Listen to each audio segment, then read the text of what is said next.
Oh my gosh, it's taking a while. There we go. Hello, my friend. How are you? I hope you're having an excellent day. This is Heather. This is another episode of the Back to Me podcast, Celebrity Edition, where I get to talk to some pretty amazing people. And of course, I always learn something, so I feel like I think probably you're going to pick something up from it too. And today is no different than any other day. Another amazing human being. I've been connecting with so many amazing people, and I just love it. And today is Illa Lynn, a transformation life coach. Whoa, that's awesome. And do you call your company Authentic Love Connection? I forgot to ask you Yes, I that. do. Yes. Yes, I do. Hello, Heather. Welcome. How are Thank you? you for having me. I am excited. I'm excited to have our chat. Yes, I've been waiting for this one. It's very good. And we talked a while ago, and I always talk to people first, and then I have to wait to ask them all the exciting questions that I've, came into my head. But the question that I always like to start with is how, what drew you into this role as a transformation life coach? Like, how did you come to this place where you've created this company, Authentic Love Connection? Well, after being in a corporate world for almost 2 decades, I have learned ways to kind of cope with life, to be honest with you. And the whole time I was there, I was always drawn to like personal development, taking courses about becoming a better version of yourself, and then as a leader, and all of these things where I needed something extra, something more than just the day-to-day redundancy that I was doing. Right. Even though I was kind of moving up the ladder, um, there was still something missing. And when I was in my 20s, I decided to study psych. So I went to school, got my undergrad, and I felt like I needed to go into counseling. Maybe this was sort of a transition in my life I needed to do. But at that time, I was going through a bit of like a depression stage, and I was really having a hard time because I was on my own. I have just detached from someone who was emotionally abusive, Right. and starting over and having to fend for myself. I couldn't meet the things that I needed to meet to go into like PhD or master's or whatever, because it was expensive, and I basically had to fend for myself. And it's a And time commitment, so it's financial, that so was much sort of a stuff. dream that I had. Yeah. Yeah, Right. everything. And California is pretty rigid when it comes to, how many hours you need to have, then the internships and so on and so forth. And I just couldn't do that. Right. I'm being on my own. And so that dream was kind of put on hold, but I always found ways to take a course here and take a course there. And so I've gathered a plethora, sort of a toolbox of coping skills, EQ stuff, being able to really understand people on a deeper level, not just the surface level. But as you may know, corporate world is pretty how should I say, in a gentle way. There's a lot of red tape, Yeah. especially when you get to a place of being um, a lead of your team. And so for me, it just felt like I was split in half in a sense. Like I couldn't really be me because I needed to be this person so that I can provide for myself and now my kids. And so down the road, so 20 years later, I decided that, maybe this is not what I want. Right. I think I want something else. But then I thought, okay, maybe I should get my MBA. So I went and signed up for my MBA, thinking, okay, maybe I just want to go into that. And so once I began that, this idea started dancing in my head, like, what would it be to have like my business? Maybe I can go back and do things, help people. And of course, I was very much intertwined because I had a family now. I got two kids. I have a husband. Now I am in this master's program. I have devoted my life to studying these things. Like, how do you step out? Like, how do you build a business around that? And then I spoke with my coach, Right. and she told me, have you ever considered being a coach? I mean, you already have so much information, that you can build a business around that. And so I started that as a side gig, really, sort of, okay, just stuff that I can escape from. So I continued to build that as I worked. And, then I had someone reach out to me and said, hey, can you please help me get out of this relationship? And so just one by one, it just became this thing. And I told my husband, I'm like, I feel like I could actually make a living out of Right. this. And because he grew up in a place where education and having a job and keeping your job for a while was a norm. Like, you would find a job and you would not job hop. You would make sure that you're there until you retire. It was a very unconventional way for him. So he goes, well, maybe slowly you can go into that. So I decided to do it part time because I did want to make sure that I could, bring in the money and contribute to the family. And to be honest with you, it was because of my kids, and I had insurance, I had 401k and all of Oh, that. And when yeah. you're an entrepreneur, as you might know, all of that is on you. Yeah. And so, to be honest with you, I don't think that I really had the self trust to make it happen until I did a little bit of work, kind of turned the lens on me to see what is it that is missing? Like, what am I afraid of? What am I scared of? And so I basically started this whole life coaching business as sort of building the plane as I fly it. I knew that I had the skills, I knew that I had um, education, wisdom to really understand that, but it's different helping and it's different running a business. It's So they're very a different. whole, like, two different worlds, right? Yeah. And so, and basically, I just kind of dove in, Right. both You, feet in, and just tried to figure it out as I went. and it's true. I mean, you said a couple of things that I think are interesting to touch on.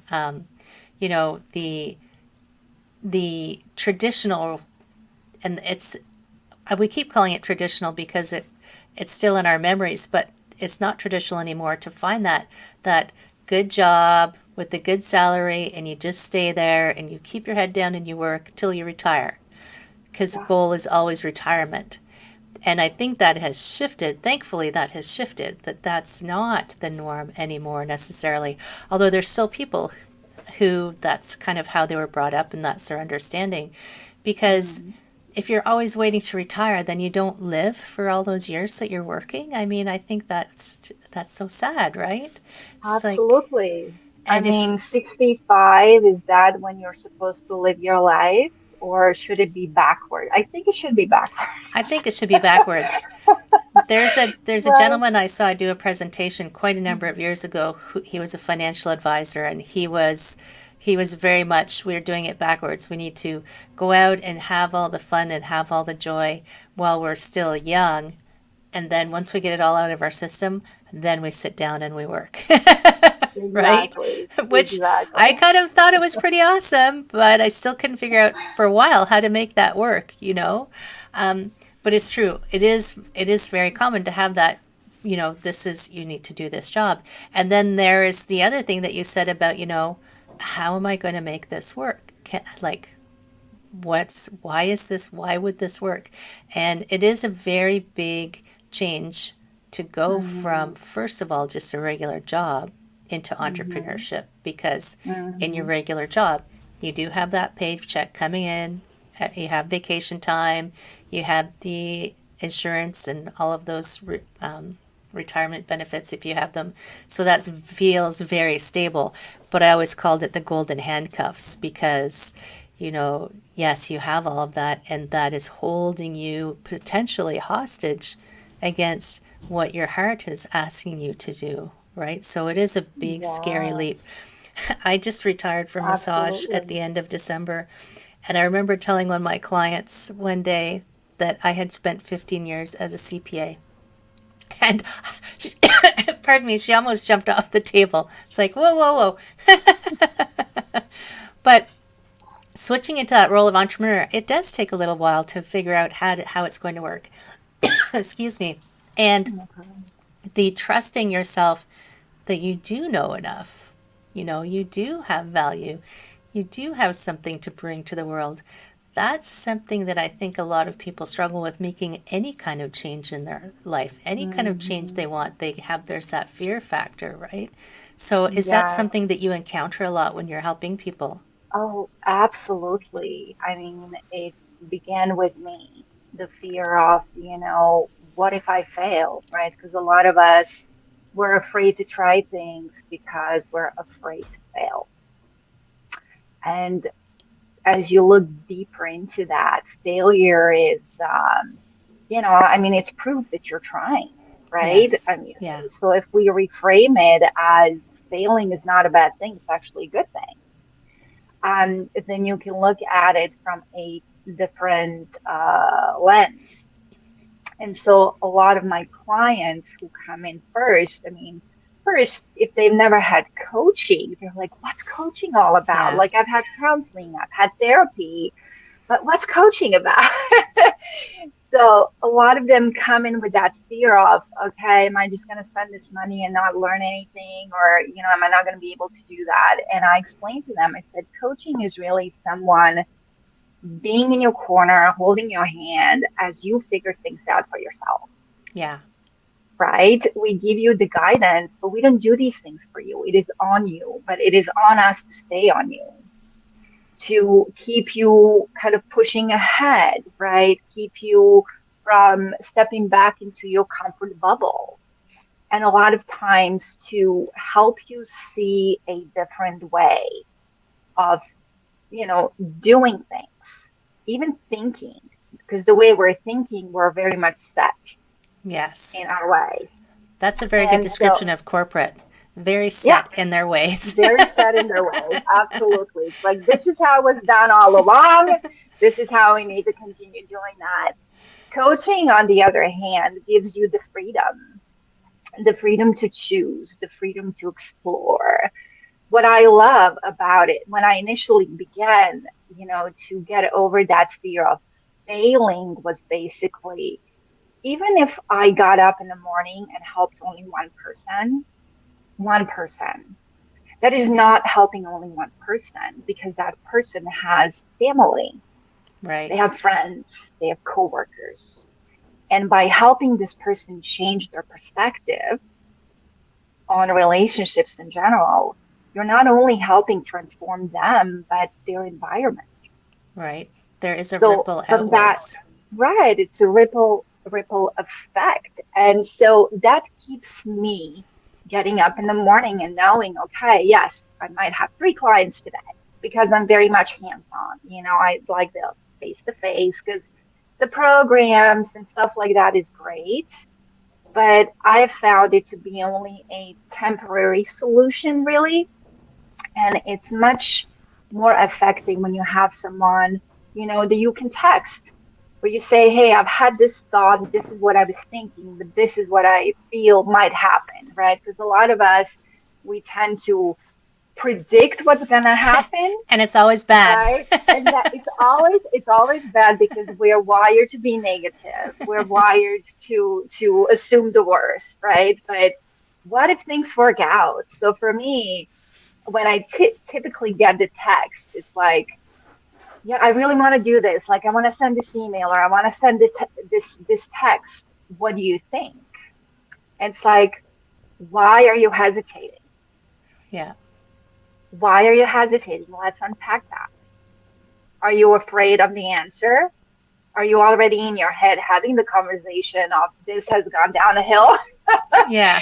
Or, or are you excited because the answer is going to be better than you expect it to be? And so for a lot of the things that we do is really looking at the glass half full of the ability of what you could, what is actually possible for you, rather than what has held you back in the past, Right. right? Because we don't dwell in the past. This is not therapy, this is not counseling. Yeah. We're focusing on the now and what you're doing in the now that sets the seed for whatever is to come in the future.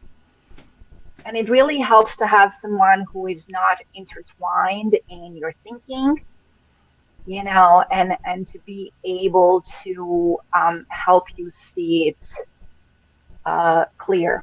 Yes. Yeah. Because when you're in your space, when you're in your head too much, it gets all jumbled up. It gets all confusing because you rehearse your future based on your past. Which isn't Yet true. in reality, what happened to you does not define who you're going to be or can be, right? If you had any failed relationships in the past, like I've had tons of failed relationships. I've had abusive relationships. I've had relationships that just left me a shell of the woman I was. But that doesn't mean that I can't have a healthy marriage and create a stable place where my kids are going to grow up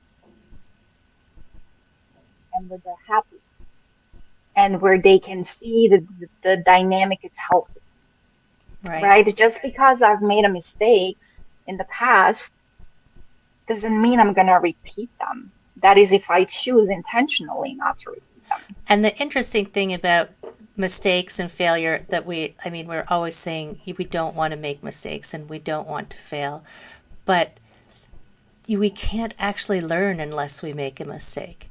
So Exactly. you made a mistake, and instead of mistake, you just did something that didn't work. What did you learn?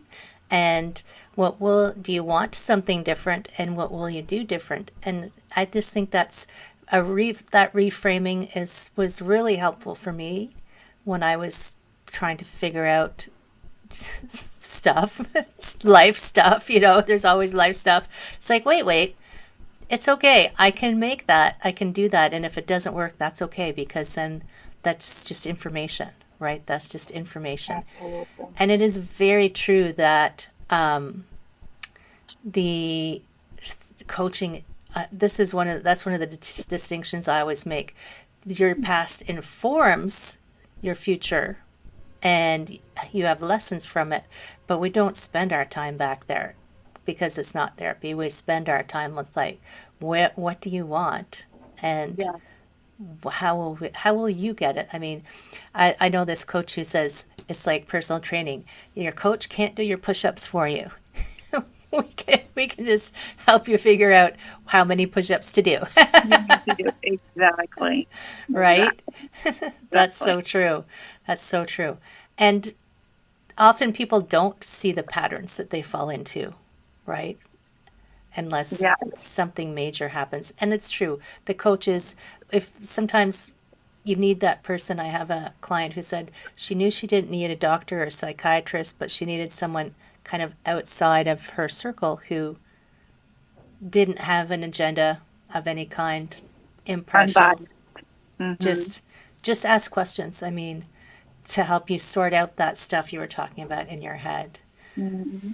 And do you work mostly with, do you do couples or do you work mostly I with, do couples, and I mean, if there's an issue in terms of, they can't figure it out, it's a constant fight over the same thing. Then we go over, okay, what is the root cause of that? Like, what is going on? right? But it really boils down to my clients, which we have to work one on one really on. Because a lot of them have a very faulty wiring when it comes to expectation. And really understanding how to communicate their needs. Because a lot of times there is anger, there is defensiveness, there's lashing out, but Right. it's not because they're upset, it's because they're sad. It's because their needs are not being met the way they need to be met. Right. And a lot of them, use this, what I call secondary reactions, to convey that dissatisfaction or this sadness, right? Where it's like, okay, I'm so angry at you, I could cry, right? Or I could punch. And so what we do is we go a lot about, okay, do you feel sad or are you angry? Like, what are we Right. dealing with here? And she says, well, I'm so angry that he doesn't, bring me flowers, or that, he doesn't listen to me, or he doesn't want to do the dishes. Like, it's a constant thing, especially when they live together, right? It's like, how is it that he can't offer to do the dishes? Why do I have to be the one to do that? Or, why is it that even though I work and he works, he can sit on the couch while I have to make dinner? Like, why doesn't he help me? Why doesn't he think of that? And so we did go into really understanding how men function versus how women function. And we are polar opposites. Women in general are very much intertwined, like in their head. They can remember a million things. They can retain a million things at the same time. It's just the way we're wired. And they're all connected together. We're all connected together. And at any point you ask us something, we can reach back and we can pull it out immediately. Whereas men, they have this, sort of a boxed section in their brain, and each box has one thing in it.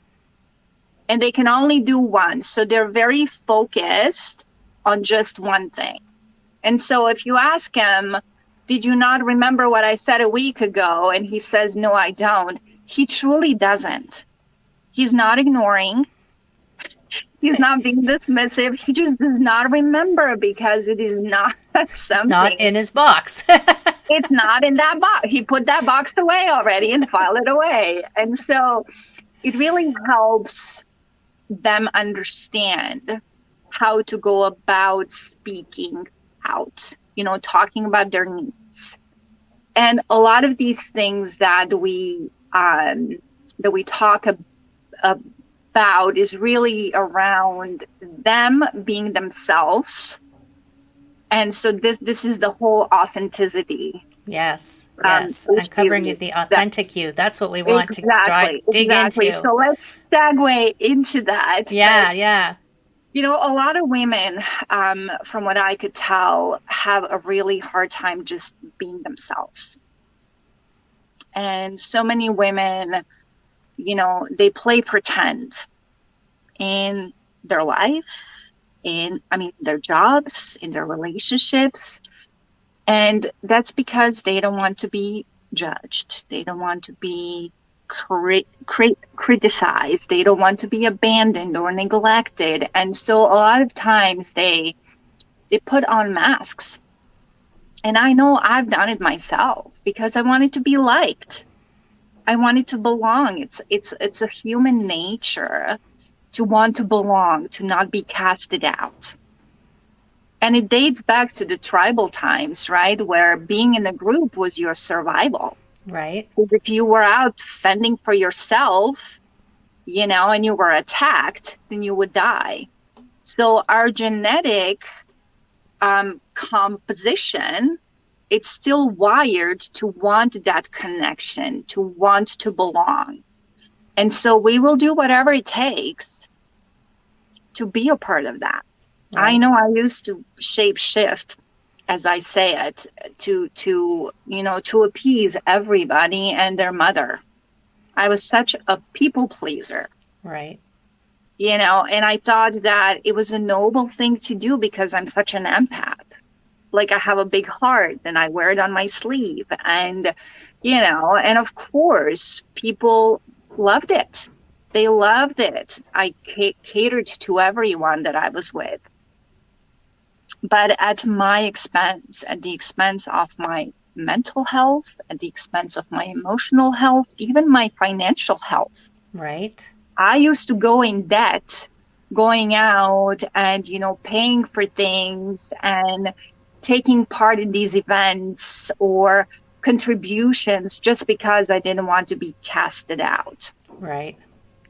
And so I feel that a lot of us do that. I mean, men, women, everybody really has hard time being themselves. And some don't even know who that is, right? Because you have shifted so much that you don't even know who you are. You've become this identity and this persona that you feel you are, but in reality, something does not feel aligned. Something does not feel right. And when you go against that, that's when you feel the anxiety. That's when you fall into depression. Depression is really when your life is not congruent with the vision that you have for yourself. Right. Yeah. And I was 22 when I learned that. That was a very dark phase in my life where I just felt like I was completely going in a wrong direction. But knowing I was going in a wrong direction, I kept going in a wrong direction. Because you didn't know which way to go, right? Yeah. What if they kick you off the island? I mean, they made a whole reality TV show about how afraid we are about getting kicked off the island. There you go. It's like, and they called it Survivor, right? So it's so true that we do so many things, and I think we'd maybe even learn it as a when we're quite young, before we even can form thoughts. How do I survive? These people who are looking after me, I have to make sure that they will still look after me. Mm-hmm. And if you had a upbringing where you didn't feel safe, that probably translates into I have to make sure I am in a certain way to stay safe and taken care of and part of everything. And it Absolutely. does that goes a little more into the therapy side, but there is ways to work through the bits and bobs of life and untangle everything. Oh, exactly. Just, so many of us have gone through so many things, and understanding what I've read about the whole, childhood trauma, the abuse, the neglect, and all of these things really shapes you as an adult. And it is not what is happening to you, but what you interpret it as.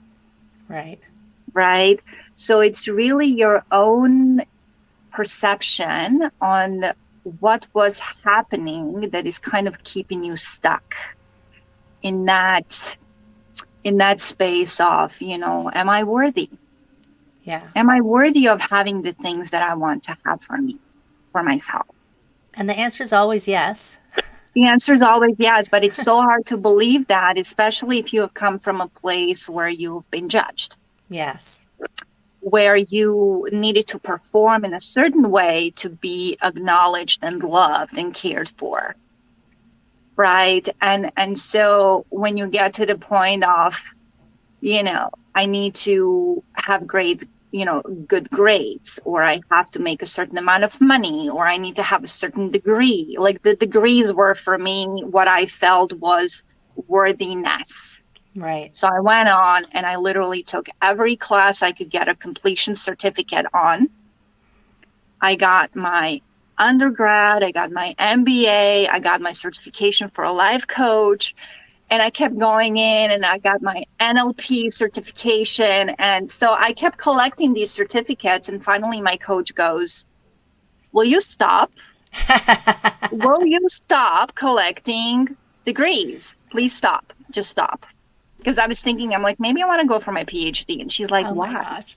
Why do you want to go for your PhD? And so I told her, and she's like, no, you can have a life coaching practice without a PhD. You don't even need to have a license, Right. or a certification. And so I looked at her in awe, and she's like, Illa, you are worthy. Just as you are, just for existing. Having an extra degree is not going to make you any better. Just the fact that you have been born is a gift in itself. You're worthy just as you are. Even if you take all of that away, your job, your degrees, everything, you are worthy because you're here. And that was just such an aha moment for me. I mean, it makes me so emotional even talking about it. I'm gonna tear up. And this was just like, oh, wow, like someone sees me Right. for me, where I spent my whole life catering to people so that they would see me, and I think I'm gonna have to drink some water, so give me a second. That's okay. You can have your moment. I'll pop in and say, I think that a lot of us fall into that as like performing and performing. And if I have, then I will be worthy and valuable. But we forget that just you landed on the planet and that made you valuable, right? Very much, very much. Someone said that there is it 1 in 4 trillion chances that you were conceived? Right. I mean, if that doesn't make you so darn special, I don't know what does. I don't know what does, That's, and you have better odds of winning the lottery. it's incredible. It Just is. incredible. And I'm really glad that I learned this so that I can teach my kids that they don't have to strive to be the best in school to be loved, that they don't have to cater to me to be heard and seen, Right. And in that way, I'm kind of breaking that generational chain, which makes me so very proud, to be able to do that, not just for me, but for everybody else that I coach, right? Because when we unmask, when we strip it all down, that's when the real work gets done. That's where you step into your purpose. That's when you step into your passion. That's where, right now, the fact that we're having this talk has been such a milestone for me, because not too long ago, not like 4 years ago or so, you would not have seen me talk publicly about any of this. And not to mention my story, sharing everything about my life, and let alone write a book about some of the things that I've done myself. And it's like, it's incredible what happens when you accept yourself for who you are, and when you discover who that is, really. Right. And I think it makes you really, we talk about stripping away layers, but instead of reducing you, I feel like it makes you a more solid, complete person to take the layers off. It solidifies who you are, and you just step in, like you said, step into the power. You just feel like you are complete already. Yeah, it's this feeling of just a majestic proportion of like expansion of your soul, because most of us lead in life, right? And all of that is ego, right? We are looking for the next best thing. We're looking to, build this for us. We're looking for the next best job to, add an extra zero to our accounts, Yeah. right? And all of these things, like, can I be better than the best, right? But in reality, when you know who you are, when you are your authentic self, there's no competition. You're not competing with the world. You're not competing with anybody. You're just competing with yourself to become a better version than you were yesterday Yeah. or a year before that, right? And another thing too is it's also easier to connect, because when you're no longer hiding behind a mask and you have the ability to let people in, then you can create this next level connection with anyone, friends, partners, your children, Right. because it's that soulful way of connecting soul to soul. And it also, what I found is that it encourages those that you speak with to also open up, right? To feel safe. Right. Because when they see that you're authentic, then they can feel that they can be authentic and honest as well. Right. Yeah. It's safer that Right? way. Yeah. Safer that way. And a lot of us go through life, shameful. Some of the things that we have done. Yes, we all have had things happen to us. We all have done things to others intentionally, unintentionally, and there is this sense of shame too, right? Where you're trying to hide. But when you step into your power, when you're authentic, then that shame has no weight anymore. You're not shameful anymore. You're like, yes, this is me. Yes, I messed up. Yes. Yes, but I've learned from this. And this is what I learned from this. And this is how I turned it around. Right? Yeah. And with that, a fear of judgment, criticism, abandonment, neglect is also removed. So you can see it's just like these walls are starting to come down as you decide to be who you are. Yeah. So good. I feel like we could just talk and talk and talk, don't you? Oh, no.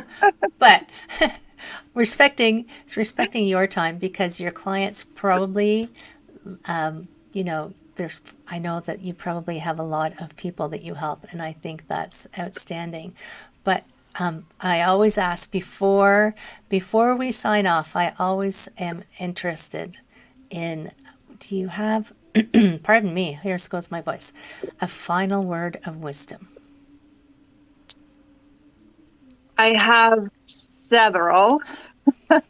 You can give more But than one if you want. I think one major one is really to understand how special you are and to not be afraid to be yourself.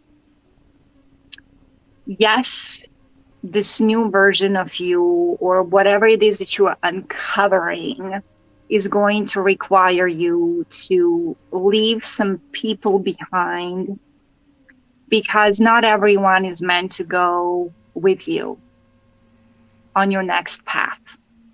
Some people come into your life to teach you stuff, about life and yourself. Some are lessons. And those that are meant to be with you are going to come as you open up yourself to opportunities. And I mean, you just have to decide. You just have to decide what that is that you want. What feels aligned with your soul. You don't need to know the way. The way is just gonna just pave itself, and you're gonna see that the minute you make a decision, something's gonna pop in your mind and say, wow, this is the person I met like 3 years ago. Maybe I reach out to them. Maybe this is why we met. Because I feel that we all cross paths because we're meant to help each other out Yes. in finding ourselves, finding our purpose, and just creating a better world for ourselves and all of those that are yet to come. So just don't be afraid to be you. That's awesome. That's huge wisdom, my friends. That's huge wisdom right there. Thank you so much, Illa, for joining and Thank you, Heather, for sharing having all me. of this amazing conversation with us. It's truly a gift. Thank you so much. Thank you. Thank you. Thank you. And my friend out listening in podcast land, yes, yes, your authentic self is lovely, and we love you just the way you are. Take care, my friends, and I will see you.